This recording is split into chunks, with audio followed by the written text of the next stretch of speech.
Ibu mau dirindukan surga? Mau ibu? Oh, istri saya ngomong gini, jangankan dirindukan surga Ustadz, dirindukan suami saja saya sudah senang. Ini surga rindu kepada ibu. Mau ibu? Nih syaratnya 4 kata Nabi. 4 aja syaratnya. 1, aqimis shalah, dirikan sholat.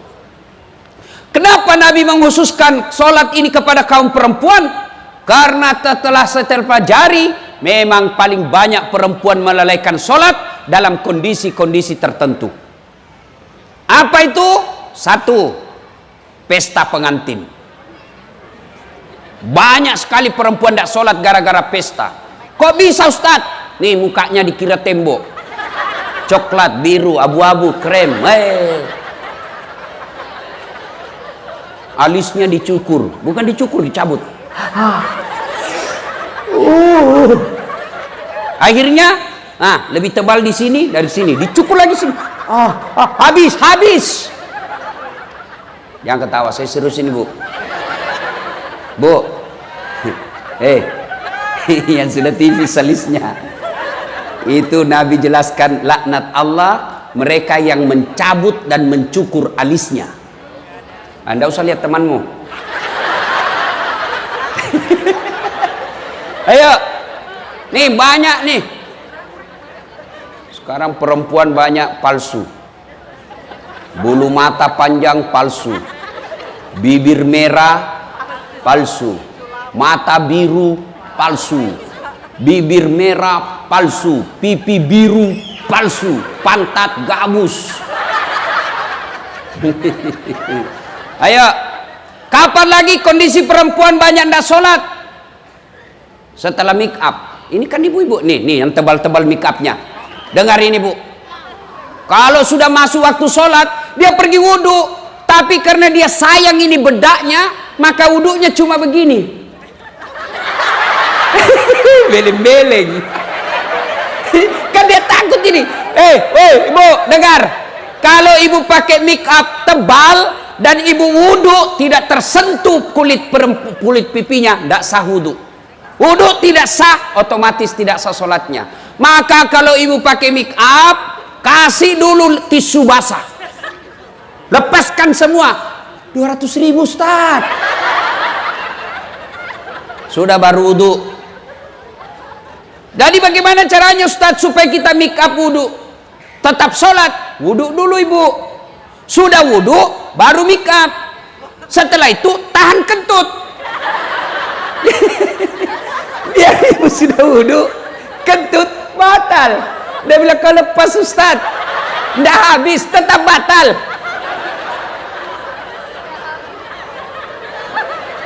Dua, kondisi perempuan banyak ndak sholat. Apa? Jilbab. Yang selalu saya istilahkan jilbab sakaratil maut.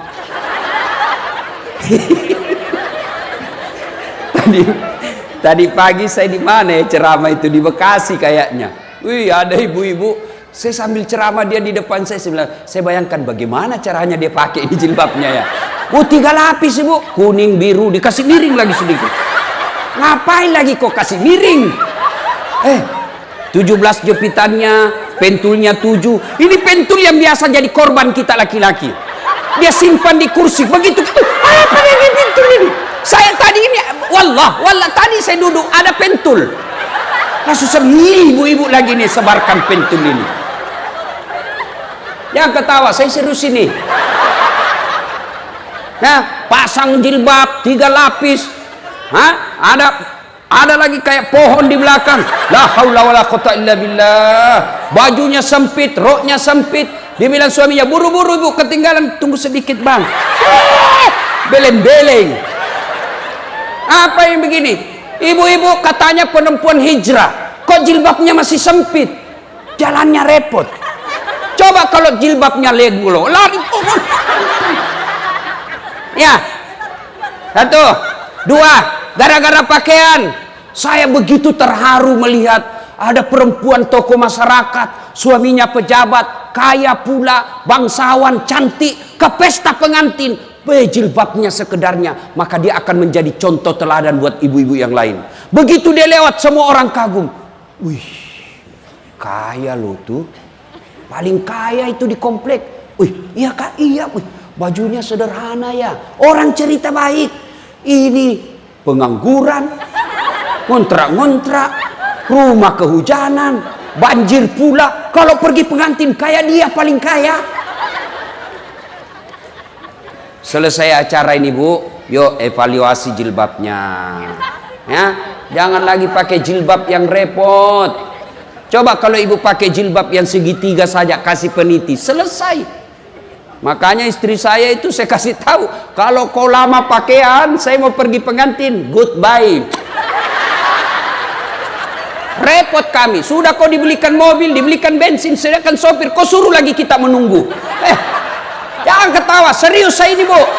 Ini ibu-ibu ini banyak menyiksa suaminya. Suaminya sudah mondar, sudah 10 menit lagi. Sudah, tunggu pak, kau buru-buru terus, ini salah kita punya benda. Gara-gara ibu nih, gara-gara jilbab.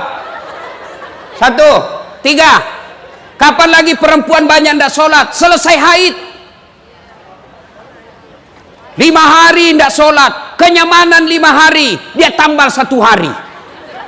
Bu, kata suaminya, biasanya kau tidak sholat 5 hari aja kau haid. Ini kok sudah 6 hari belum sholat, belum bersih pak, masih ada sedikit-sedikit. Kata suaminya, kau bohong ya? Apa bohong? Saya kasih lihat. Mau dikasih lihat silakan.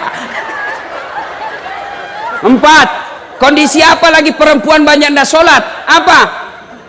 Selesai melahirkan. Apa namanya bu? Nifas. Tidak harus 40 hari. Ada yang bersih 15 hari, ada yang bersih 30 hari, ada juga 40 hari, bahkan ada yang lebih.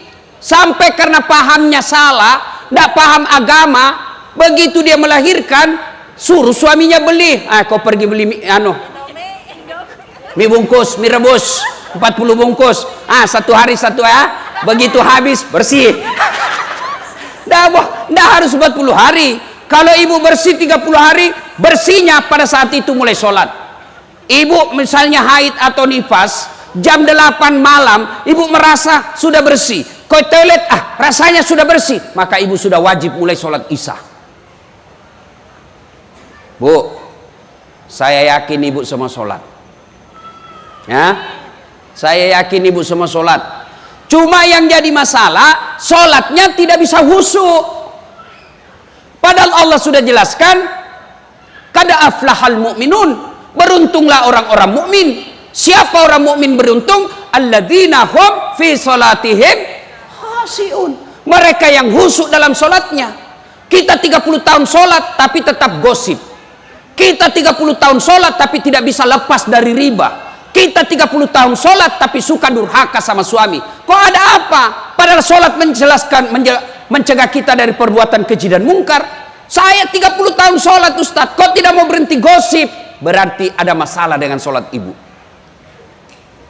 Tidak mungkin Allah jelaskan, inna sholata tanha anil fasai wal mungkar. Sholat itu mencegah kalian dari perbuatan mungkar. Kalau memang ibu lakukan sholat dengan sebaik-baiknya. Sayang 1000 sayang, ibu sholat, tapi sholat ngingat duit. Allahu Akbar. Tadi 100.000, beli bensin 50.000, beli kuota 30.000, mana 20.000 ya? Allahu Akbar. Suami, di mana aku simpannya? Allah, begitu assalamualaikum, oh di bawah sadel motor. Selama dia sholat, ayo, ya ibu. Maka kalau begitu Ustaz, bagaimana supaya bisa khusyuk? Al-Quran menginformasikan minimal ada 3 cara supaya ibu bisa khusyuk. 1, sempurnakan wudhu, terutama kalau musim hujan. Utama subuh, dingin, biasa kita tidak sempurna wudhu. Kapan ini kita wudhu tidak sempurna? Pada saat bagaimana? 1, pada saat membasuh rambut. Ibu-ibu karena dari pesta, mau lambut lagi pestanya jam 10 malam, takut rusak rambutnya, maka wudhunya cuma begini. Ibu lebih betul ibu begini. Atau ini cowok sudah pakai apa namanya itu? Pomade. Apa? Itu sudah kan rambutnya anak-anak sekarang lain-lain. Ada sungainya bu, ada got-gotnya, jalan kutu. Dia sudah kasih model rambutnya, dia takut rusak, maka kalau dia wudhu dia cuma begini. Bos, salah. Lebih betul kalian wudhu begini. Ini rambut, kalau ini jidat. Kapan lagi kita banyak wudhu? Salah, bukan salah, tidak sunnah. Apa? Quran menjelaskan wudhu membasuh dari jari ke siku. Tapi apa yang kita praktekkan? Dari siku ke jari. Ya toh? Nah, apalagi yang banyak kita keliru, membasuh kaki. Sunnahnya jari-jari tangan masuk ke jari-jari kaki, lalu lipat ke belakang. Tapi apa yang kita praktekkan? Iya, berapa itu jaketmu? Itu setan masuk dari situ. Jangan ketawa, saya serius ini. Dikasih cara malah diketawain kita. Ya, sempurnakan wudhu. Yang kedua, pada saat kalian sholat, pakailah pakaian yang indah. Maka ibu kalau bukan pegawai negeri yang tiap hari ke kantor, cuma di rumah, begitu mau sholat, ganti pakaian. Yang jadi masalah itu juga kita pakai pergi mencuci, dipakai masuk toilet, pergi ke pasar, pakai tidur ngiler, pakai lagi menghadap kepada Allah. Maka ibu kalau mau sholat, pakai pakaian yang indah. Itu perintah Quran surah Al-Jum'ah. Kalau perlu sunnah pakai parfum. Nggak punya parfum Ustaz, pakai pengharum setrika.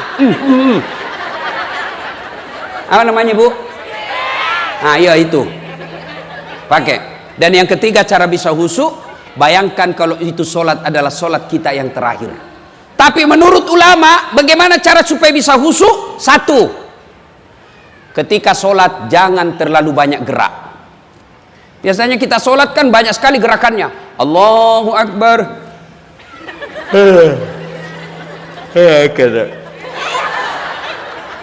Maliki yaumiddin. Iyyaka na'budu wa iyyaka nasta'in. Hadis sirat. Ibu ketawa membayangkan diri sendiri. Sholat Allahu Akbar.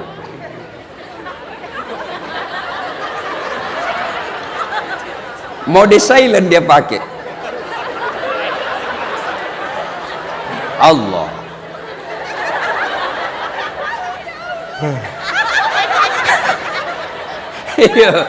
Nah, selesai acara ini, yuk koreksi sholatnya. Sudah sesuai enggak yang diajarkan Nabi? Yang kedua, yang diajarkan ulama, jangan banyak gerak. Apalagi usahakan yang ibu baca paham. Salah satu bacaan yang wajib dibaca ketika sholat Al-Fatihah. Ada yang hafal Al-Fatihah dengan terjemahannya? Ada? Saya kasih hadiah. Ayo Bu, siapa? Siapa yang hafal? Saya kasih hadiah. Ayo, mana?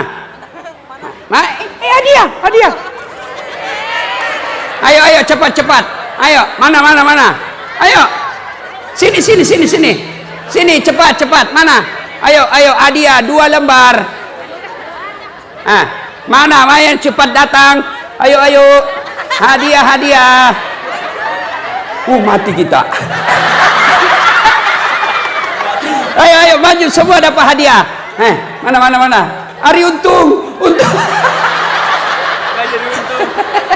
Nggak beruntung saya malam ini. Ayo, ya di situ aja Bu. Ya, Al-Fatihah dengan terjemahan. Bismillahirrahmanirrahim. Bismillahirrahmanirrahim. Dengan Allah yang Maha Pengasih dan Maha Penyayang. Alhamdulillahi Rabbil Alamin. Segala puji bagi Allah Tuhan semesta alam. Saya dengan Ar-Rahmanir-Rahim yang Maha Pengasih lagi Maha Penyayang. Malik Yaumiddin yang menguasai hari pembalasan. Iyyaka na'budu wa iyyaka nasta'in. Hanya kepada Engkau lah kami menyembah dan hanya kepada Engkau lah kami mohon pertolongan. Ihdinas siratal mustaqim. Tunjuklah kami jalan yang lurus. Siratal ladzina an'amta 'alaihim, yaitu jalan orang yang Engkau berikan ghairil maghdubi alaihim waladdallin. Bukan jalan orang-orang yang murkai dan bukan pula jalan orang-orang yang sesat. Masya Allah. Takbir. Bu, kalau ibu sholat 5 waktu setiap baca Fatihah seperti ini, apa alasan Allah menolak doanya ibu? Coba kita sholat, alhamdulillahirabbil alamin. Baca kalender Persatuan Guru Republik Indonesia. Ini bu, ibu, ini uang berkah. Terima kasih. Yang lain mana yang tadi yang berdiri? Karena jawabannya sudah betul tetap dapat hadiah. Mana lagi? Ada lagi ibu? Coba. Mana lagi yang dari sana tadi? Cepat. Ini uang Ustadz. Beda uang Kapolres. Apa tadi yang pertama? Pahami apa yang kita baca. Surah pendeknya, kalau tidak bisa pahami per ayatnya, paling tidak kesimpulan ayat itu, kesimpulan surah itu. Ibu baca kul huwallahu ahad, apa kesimpulan ayat itu? Perintah mengesahkan Allah, tidak ada Tuhan selain Allah. Itu aja kita bayangkan. Tapi kita kan baca Fatihah yang kita pikirkan bismillah, lewat kucing, tidak tertutup pula, mati habis ikan. Akhirnya apa? Kul a'udzu birabbin nas, malikin nas, ilahin nas. Ayo, berikutnya, sholat jangan banyak gerak. 2, baca yang kita baca, pahami. Yang ketiga, supaya bisa khusyuk, mata jangan seperti mata pencuri. Allahu Akbar. Oh, tidak seragam bajunya itu. Lewat lagi. Nah, maka bagaimana sunnahnya? Waktu habis. Maka sunnahnya mata kita menuju apa yang kita mau sujudi. Allahu Akbar. Lihat ini. Ya bu, bisa? Berikutnya, jangan terlalu banyak gerak. Kalau Syafi'i maksimal 3 kali. 1, 2.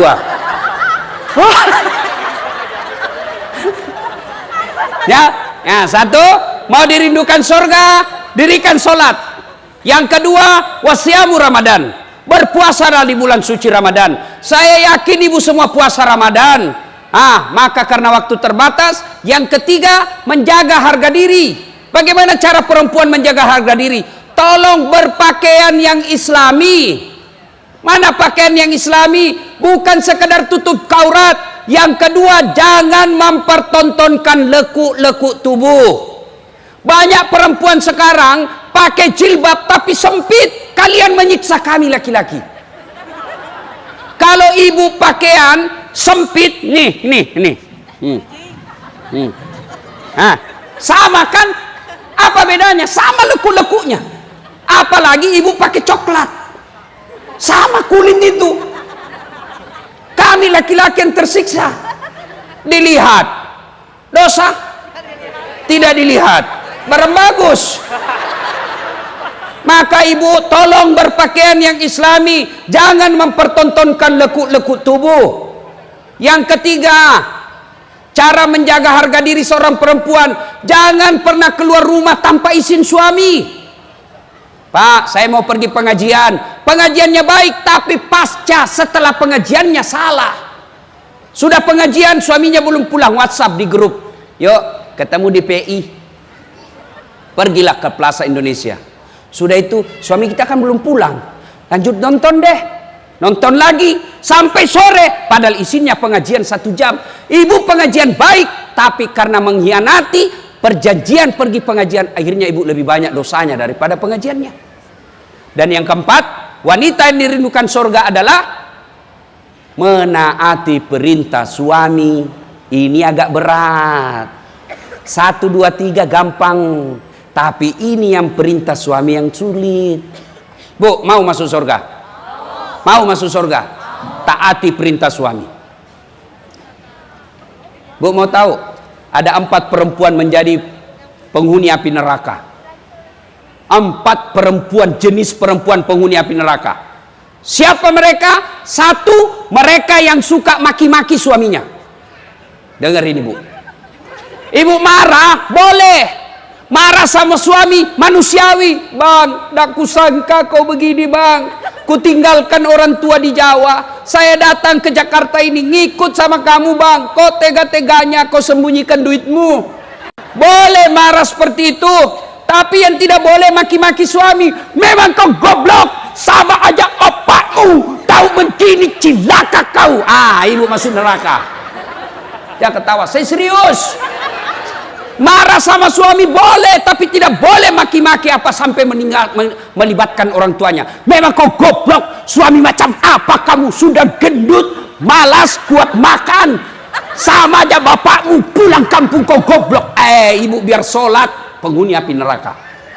Kalau ibu marah sama suami, marah sambil berdoa. Saya tidak sangka kau begitu, Bang. Saya doakan kau menjadi penghuni surga. Saya doakan kau menjadi lebih soleh. Ya Allah, perbaiki suamiku. Tidak kusangka dia begini. Tapi dialah jodohku, ya Allah. Jangan pisahkan aku dengannya. Boleh marah seperti itu. Ini marah-marah sampai maki-maki. Sampai ada kawan saya cerita, Ibu. Istrinya marah-marah. Mati akal sudah di suaminya. Dibujuknya tidak mau berhenti marah. Akhirnya apa? Dia buka bajunya suaminya. Karena suaminya besar perutnya. Lalu dia buka, dikasih angkat. Boleh bapak-bapak coba itu. Kalau su istri ini tidak mau berhenti marah, bapak buka baju, cabut ketek di depan.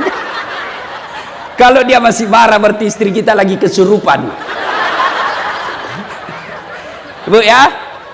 Nah ibu, masih ingat wanita dirindukan surga? Satu, sholat. Saya sudah sholat, Ustaz. Tambah sholat sunnah. Mulai besok jangan pernah tinggalkan satu hari tanpa sholat duha. Selesai sholat duha, ibu minta kepada Allah supaya dunia ibu lebih baik. Maghrib masuk, selesai maghrib ibu tambah lagi dengan sholat taubat 6 rakaat.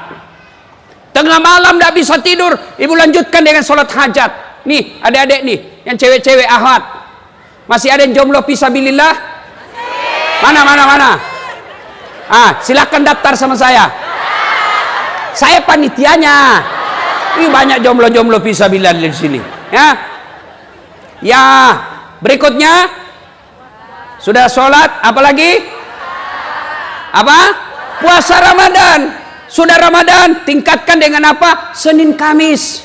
Ibu-ibu yang mau menurunkan berat badan, coba amalkan Senin Kamis. Lagi puasa Ustadz, terbiasa sarapan jam 8 makan apa itu? Bubur. Begitu habis 1 mangkok, saya puasa. Lanjutkan. Boleh karena ibu lupa. Tengah hari terbiasa makan siang, makan lagi. Saya lupa. Lanjut. Benar, tetap sah. Siang-siang ada tetangga bawa lagi kue. Saya puasa, lanjut. Itu rezeki. Benar. Yang penting betul-betul ibu lupa. Jangan pura-pura lupa. Sudah masuk 1. Pura-pura aja. Allah tahu. Puasa. Yang berikutnya, jaga harga diri. Berpakaianlah yang baik. Seorang wanita berpakaiannya jangan terlalu menarik. Ya. Dan yang keempat, taati perintah suami. Istri yang soleha itu 1, menenangkan hati suami ketika ada di rumah. Jadi kalau suami tidak betah di rumah, ciri-ciri ibu gagal menjadi istri. Bagaimana suami mau tenang di rumah? Ibu selalu periksa HP-nya. Ibu, kalau suami pulang, Assalamualaikum sayangku. Apa ibu tanya? Dari mana Pak? Mestinya bukan dari mana. Pak, mau makan apa?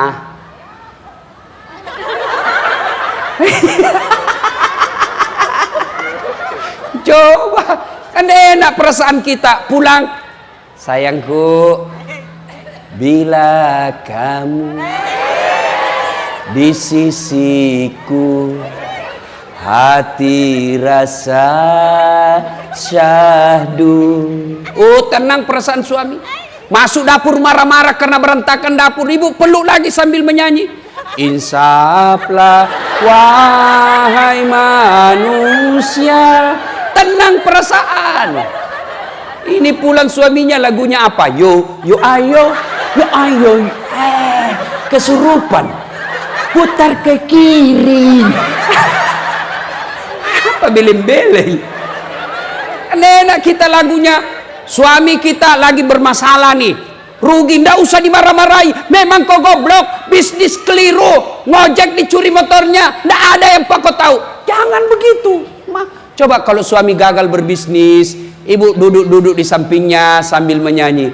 Mungkin Tuhan mulai bosan melihat tingkah kita yang selalu salah dan bangga dengan dosa-dosa, atau alam mulai enggan bersahabat dengan kita. Coba kita bertanya pada rumput yang bergoyang. Enak. Ini pulang pengaruh lagu dangdut beleng-beleng. Lai, panggil aku si Jamlay. Abang jarang pulang, aku jarang dibelai. Apa lagu-lagu begitu? Ya, taati perintah suami, Bu. Kenapa sih wajib taati perintah suami? Karena dengar ibu, demi Allah, kami suami bertanggung jawab terhadap istri. Istri tidak pakai jilbab, kami yang tanggung dosa. Istri tidak sholat, kami yang ditanya di akhirat kelak. Kalau ibu tidak ditanya soal dosa suami, ibu tidak ditanya kenapa suamimu tidak sholat, kenapa suamimu nipu, tidak ibu ditanya. Tapi yang ditanya, kenapa istrimu tidak jilbab, kenapa istrimu tidak sholat, kenapa istrimu tidak puasa. Itu tanggung jawabnya suami. Makanya ibu jangan suka ngomel. Bagaimana kita tidak cepat sakaratil maut? Maka kalau mau dirindukan surga, taati perintah suami. Suami saya selingkuh, Ustaz. Suami saya tidak sholat, suami tidak puasa. Bukan urusan ibu. Kalau ibu lakukan 4 hal ini, maka Nabi jelaskan, Bu, nih karena kau taat kepada 4 ini, Nabi jelaskan, tadkhulul jannati bisalam. Silakan masuk surga ibu dari pintu mana yang ibu mau. Enak kan? Nah, ibu bapak saudara-saudara sekalian, banyak yang kita mau sampaikan tapi waktu yang terbatas.